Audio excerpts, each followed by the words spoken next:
Olá, seja muito bem-vindo ao meu canal e hoje eu vou contar a minha experiência de como está sendo a minha vida pós-anticoncepcional. Eu tenho que resgatar minha história inteira, né, para entender exatamente o que aconteceu. Então, a nossa história como mulher começa o dia que a gente fica mocinha, não é mesmo?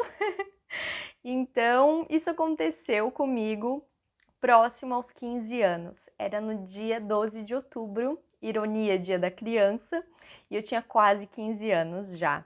Eu tinha 14 anos e meio. Eu era, assim, muito criança ainda. Eu gostava de brincar de Barbie, de boneca ainda, aos 14 anos. E foi na verdade, sim, eu tive uma fase com 12 anos ali que todas as minhas amigas ficaram e eu queria muito isso, sabe? Porque eu tava me sentindo excluída. Mas aí depois passou, porque quando é novidade é assim mesmo, né? Depois passou e eu dei graças a Deus que isso não acontecia ainda comigo. E aí eu não queria mais. E aí aconteceu, né? Mas também bem tarde, eu achei assim realmente que foi que isso realmente aconteceu bem tarde. Eu comecei a tomar anticoncepcional quando eu tinha quase 16 anos. Então, basicamente assim, eu tenho lembranças do meu ciclo menstrual antes do anticoncepcional, um ano, mais ou menos. E o que eu me lembro? Que ele durava uns 7 ou 8 dias, vinha mais ou menos regulado, mas eu sentia muita cólica, muita. Assim, eu acho que não era normal, tá? Tanto que uma vez minha mãe me levou no médico por causa disso, mas eles sempre acham que adolescente é mole, que reclama à toa, né? Mas eu sempre achei que era cólica demais. Mas eu também não sei se desde lá eu já tinha alguma coisa ou não, né? Então eu tomei anticoncepcional até os 26, dos quase 16 até os 26, foram 10 anos. E sempre aumentando, porque eu comecei com um mais fraco, aí depois fui para um mais forte ainda. Bom, e por que eu decidi parar? Em 2018, faz 2 anos, eu decidi parar de tomar o anticoncepcional, porque se vocês pesquisarem os malefícios disso, vocês nunca mais colocam uma pílula na boca de vocês. Eu acho um pecado fazer com que uma adolescente tome isso. Realmente, hoje, com o conhecimento que eu tenho, eu acho um pecado fazer qualquer mulher tomar isso, não só uma adolescente, mas, né, tão novinha, já colocando essa porcaria pra dentro, né? Então eu parei de tomar o anticoncepcional em 2018 por causa disso, porque eu não queria mais ingerir essa porcaria, né? Não queria mais isso pra mim. E aí eu decidi parar e nisso eu ia colocar o DIU de cobre, porque ele não tem hormônios e é um contraceptivo também. Eu fui consultar minha ginecologista. Ela disse: "Não, tudo bem, vamos colocar então e tal", mas ela me indicou que no dia que começasse o meu ciclo era para eu ligar para ela e agendar, porque a gente ia colocar rapidinho. Me examinou, tava tudo certo. Ela disse: "Então só espera vir, né?" E aí não veio mais. E aí eu tô desde 2018 sem menstruar. Hoje estamos em 2020. Mas vamos lá, que a história é longa. Então não veio mais, né? Era para eu esperar vir, mas não veio. E aí? Pensei, pronto, tô grávida. Foi a primeira coisa, né? Fui lá, fiz uns 3, 4 testes de gravidez e não estava. E aí eu marquei então um retorno com ela, porque não veio, né? E tinha que ver o que estava de errado, né? O que tinha de errado. Aí então ela mandou fazer alguns exames hormonais e tal, fez a ultrassom dela, disse: "Olha, você tem alguns cistos, mas isso é normal. Faça esses exames aqui", e me deu também um comprimido que eu nem lembro direito, mas eu acho que era para eu tomar por uns dias e na teoria era para minha menstruação descer com esse comprimido. E não desceu. Não veio nada, nem sinal. E ela disse na ultrassom também que não tinha nem sinal de que iria vir. Fiz os exames, deu muito alterado, inclusive o exame de prolactina, o normal eu acho que é referência de 29 ou 30 e deu 300. Tipo, Pensei, meu Deus, quando eu vi a referência, era acima da referência de grávida. Pensei, meu Deus, eu tô grávida e tenho muito leite. Ai, gente, eu não sei, quando a gente não entende, né, o que a gente vai pensar? Mas eu fiquei desesperada, desesperada. E aí eu fui na consulta dela, disse, a prolactina deu muito alterada, os outros deu um pouquinho também, mas como você não quer ser mãe, porque eu sempre deixei bem claro que eu não queria engravidar, como você não quer ser mãe, tá tudo certo. Tudo certo, foi isso que ela me disse.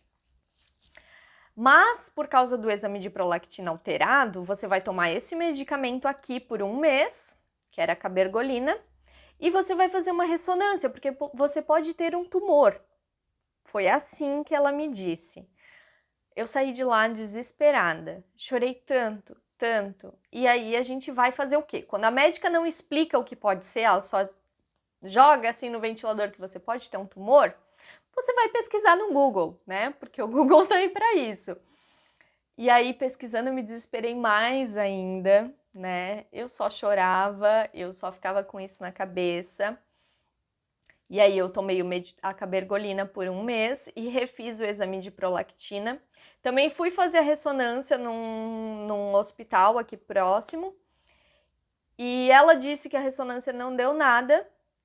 E com 1 mês tomando cabergolina, o meu nível de prolactina voltou ao normal. Quase ao normal, acho que deu 40 mais ou menos o valor de referência. Ela disse, então agora tá tudo certo.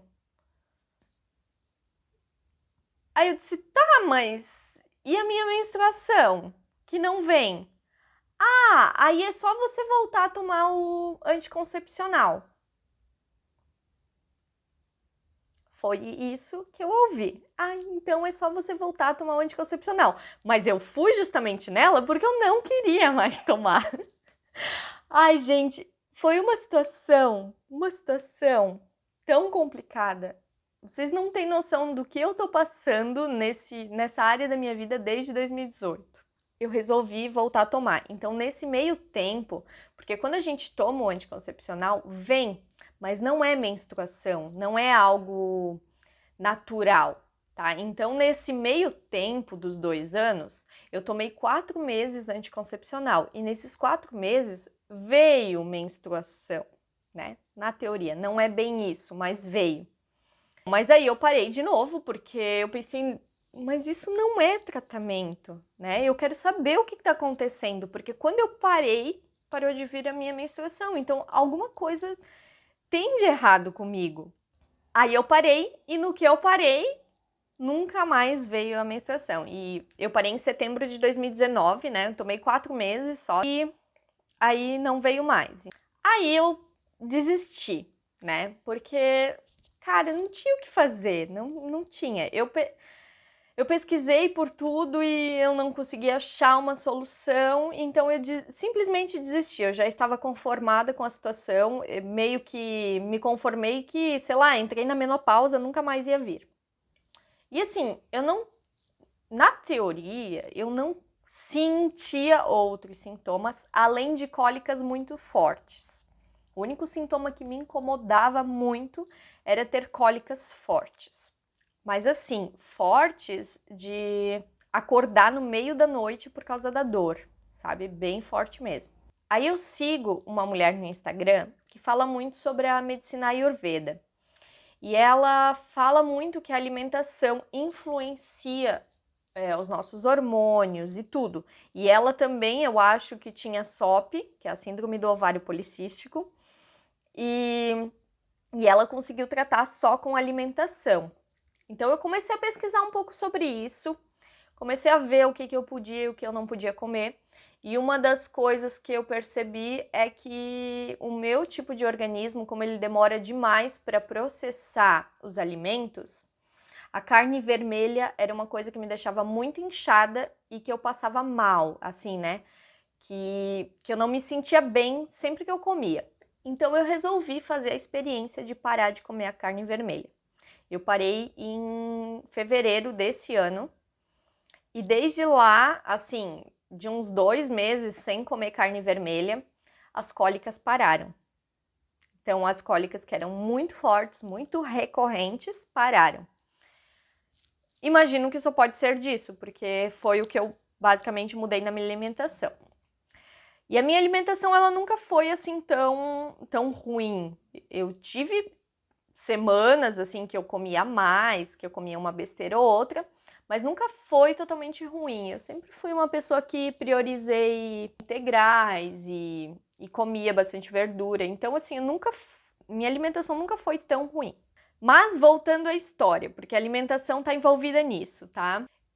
Então, como a ginecologista disse que eu tinha presença de cistos, eu imaginei que eu pudesse ter a síndrome do ovário policístico, né? Pela presença de cistos, não que toda vez que você tenha cistos, você tenha a síndrome, tá? Não é assim. Mas eu comecei a pesquisar os outros sintomas e outras coisas que eu estava sentindo e que eu nem tinha percebido estavam presentes. A falta de libido, cansaço excessivo, queda de cabelo, eu perdia muito cabelo.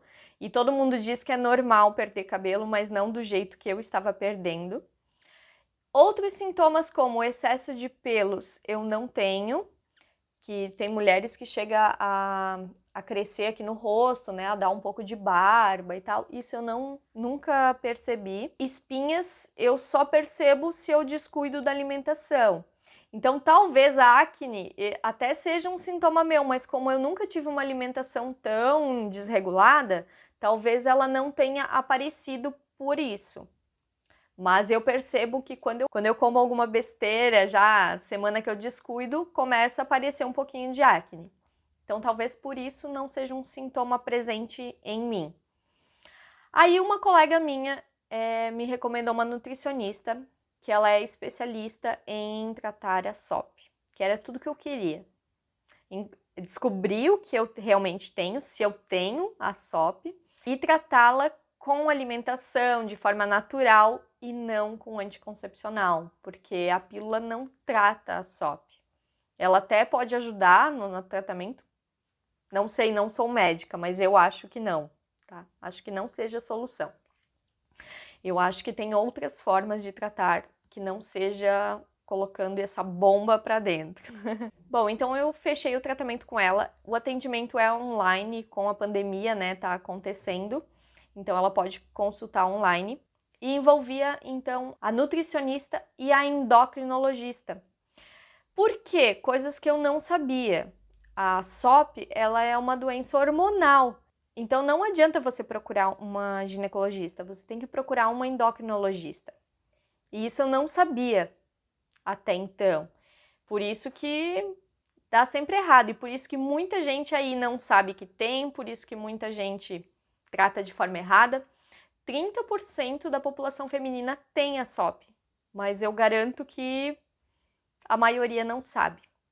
E é um problema genético, geralmente, tá? Então, se eu tenho, provavelmente a minha mãe tem, porque não tem cura, e ela nunca descobriu. Bom, esse vídeo vai ficar muito longo, porque eu falei que a história era longa, né? Então, para não consumir todo o seu tempo do mundo, eu vou dividir esse vídeo em dois. Então, você se inscreva no canal, ative as notificações, que o YouTube vai te avisar quando sair a segunda parte aqui. Não deixe de dar um like nesse vídeo e se você também sofre desse problema, se você tem algum problema hormonal, se você também parou de tomar o anticoncepcional, me deixa a sua experiência aqui embaixo. Eu quero que você compartilhe comigo, com os outros inscritos aqui também. Um beijo e até a próxima na segunda parte.